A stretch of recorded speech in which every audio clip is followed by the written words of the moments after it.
Bien-aimés frères et sœurs, vous connaîtrez la vérité et la vérité vous affranchira. Ça, c'est pas moi qui le dis, c'est la Bible qui le dit. Mais moi, je vous dis mieux. Vous connaîtrez la vérité historique, notamment celle de vos ancêtres kémites, et vous aurez une vision globale de ce que c'est que la vraie souveraineté politique. J'ajoute, vous reviendrez à la spiritualité africaine ancestrale et vous comprendrez les enjeux de l'indépendance économique.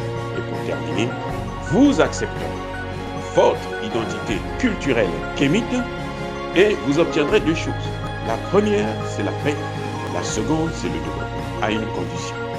L'unité de toute l'Afrique noire, l'unité de tous les Noirs du monde entier. Otep à tous, bienvenue sur la chaîne des panafricanistes par essence, par conviction et par excellence. Celle des citoyens kémites par nécessité et obligation de combat. Nous sommes une chaîne qui n'est guidée que par nos ancêtres et rien que par les ancêtres qui appartiennent à l'égrégore du monde noir. Par conséquent, nous ne croyons en aucun Dieu venu de l'étranger. Toutefois, cette vidéo n'est aucunement destinée à inciter à la haine ou à la violence, car nous menons un combat qui est d'abord et avant tout spirituel, ensuite il est politique, géopolitique et géostratégique. Contre l'impérialisme, le colonialisme, le néocolonialisme et l'endocoloniat. Sur la base du principe fondamental que nous avons hérité de nos ancêtres kémites, qui est celui de la Mahat, c'est-à-dire solidarité, vérité et justice. Vous êtes donc en droit de connaître la vérité, et nous avons l'obligation de vous dire la vérité, rien que la vérité, afin que justice soit rendue au continent africain. Et ça, c'est notre modeste contribution dans cette noble lutte en faveur de la souveraineté, la dignité, la solidarité et l'unité africaine. Ça, c'est ce que nous appelons le panafricanisme. Bien-aimés frères et sœurs, nous allons revenir tant soit peu sur cette situation des 46 mercenaires dits ivoiriens qui sont arrêtés au Mali. Je ne comprends pas pourquoi le président Alassane Ouattara s'acharne autant sur le Mali. Et là, c'est comme si ce monsieur avait quelque chose à cacher. Nous le savions déjà. Nous savons que c'est lui qui les a envoyés. Et lui, il n'est pas seul. Il les a envoyés au nom de son maître Emmanuel Macron. Mais nous voulons que cette vérité puisse éclater.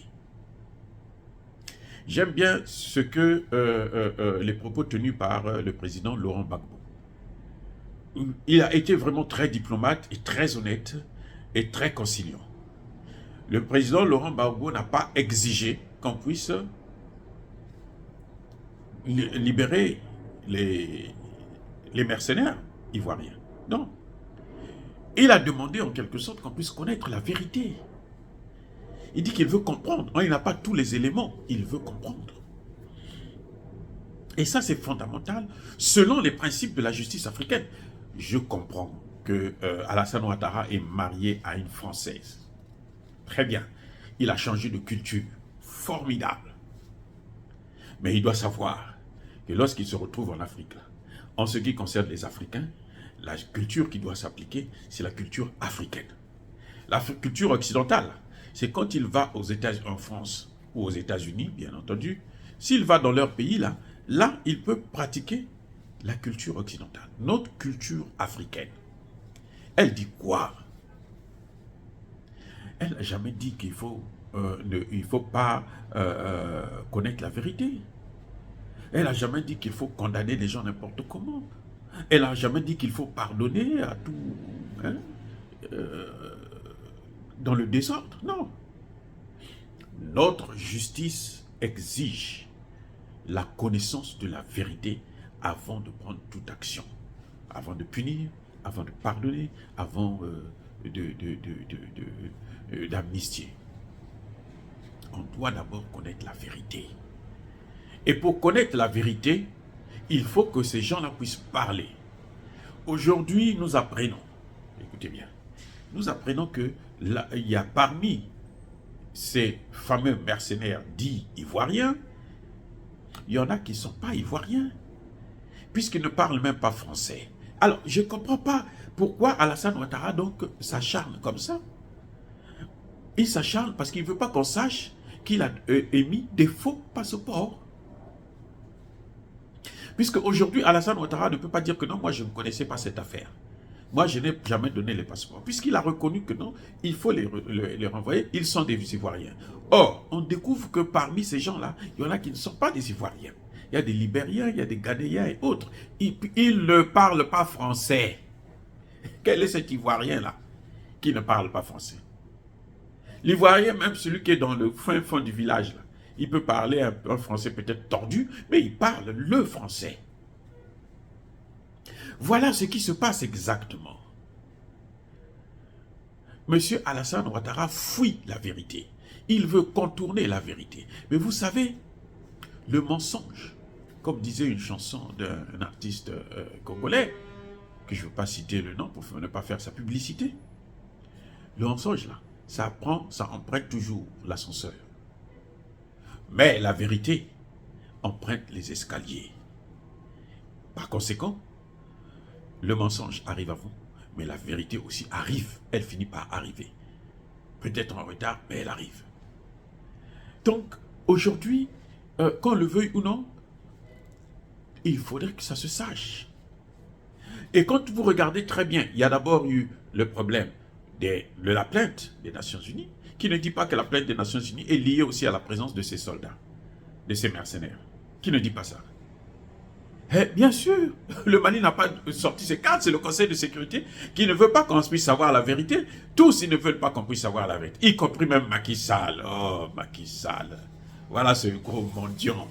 Lui aussi, il ne veut pas qu'on puisse savoir la vérité. Le mendiant du blé, il ne veut pas savoir la vérité. C'est incroyable que ces gens puissent être à la solde des Occidentaux. Hein?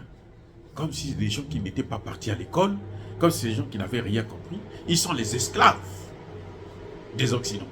C'est incroyable. Non. Aujourd'hui, dans cette affaire, la meilleure des choses pour les Ivoiriens et pour les Maliens et pour l'Afrique, il faut qu'on puisse savoir ce qui se passe exactement. Qui sont-ils? Qui les a envoyés? Qui les a mandatés? Quelle était leur réelle mission? C'est pour le bien de toute l'Afrique. L'histoire des mercenaires, ce n'est pas seulement l'affaire du Mali et de la Côte d'Ivoire. C'est l'affaire de l'Afrique. Parce que c'est à travers ça que nous allons savoir, que nous allons comprendre quels sont les pays, les dirigeants. Parce que les populations n'ont rien à voir avec ça. Nos populations en tout cas. Quels sont les dirigeants qui aident les Occidentaux à détruire l'Afrique, à déstabiliser le continent? C'est à travers ce genre de situation. Donc, pour une fois que nous avons cet élément, il faut mieux aller vers la recherche de la vérité. Même les Ivoiriens sérieux devraient chercher à connaître cette vérité. Connaître s'ils sont tous Ivoiriens, parce qu'on ne peut pas qu'accuser la Côte d'Ivoire, alors que parmi ces gens-là, il y en a qui ne sont pas Ivoiriens. Donc, qui leur a donné ces passeports au niveau de la Côte d'Ivoire? Et on va savoir qu'est-ce qui se passe exactement. Si c'est Alassane Ouattara lui-même, comme il se bat très durement pour les récupérer sans qu'on puisse connaître la vérité, on va le savoir. Et puis, on prendra les dispositions qui s'imposent. Donc, je crois que le Mali ne devrait pas céder au chantage. Au contraire, le Mali devrait avancer le plus rapidement possible pour connaître la vérité.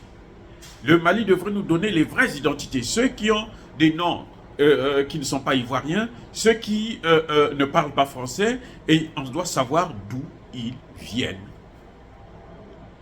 S'ils sont libériens, s'ils sont ghanéens, s'ils sont congolais, s'ils sont gabonais, s'ils sont camerounais, on doit le savoir pour que nous puissions suivre un peu les traces, parce que nous voulons, l'Afrique est attaquée. C'est toute l'Afrique qui est attaquée.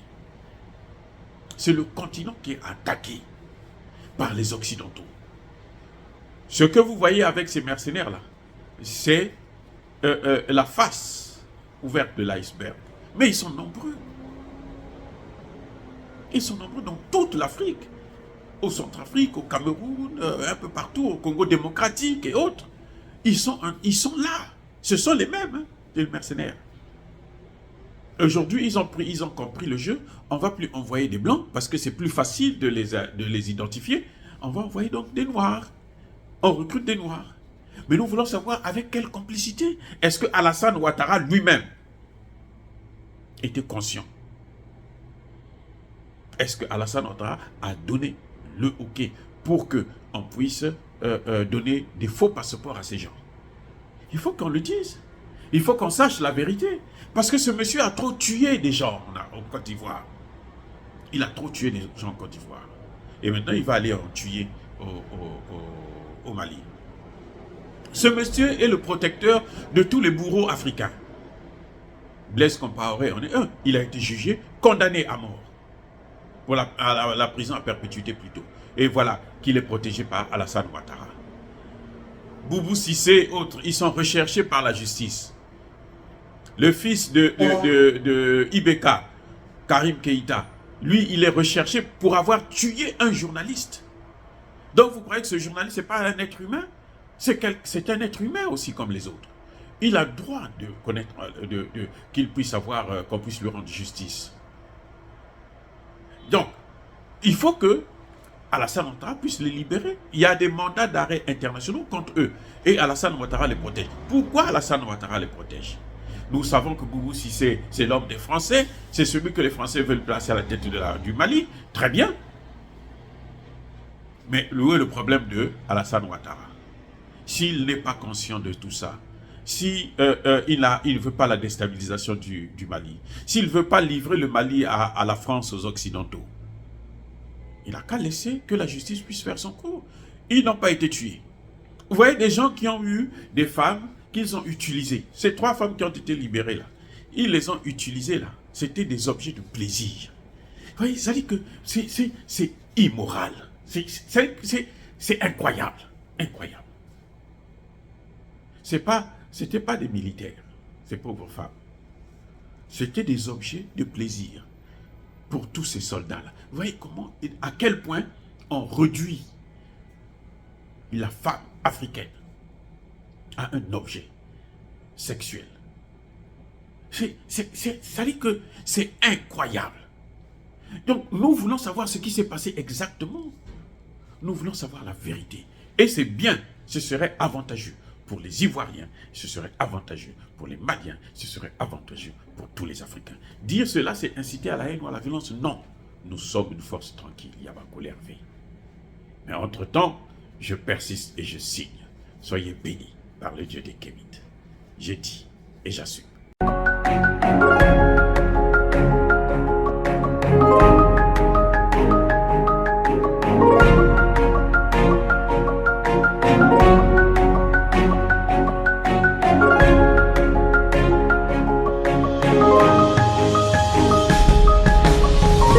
Eux, ils marchent par la foi et non par la vue.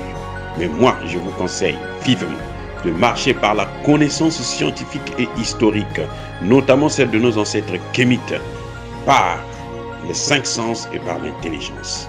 À vous, à Pierre.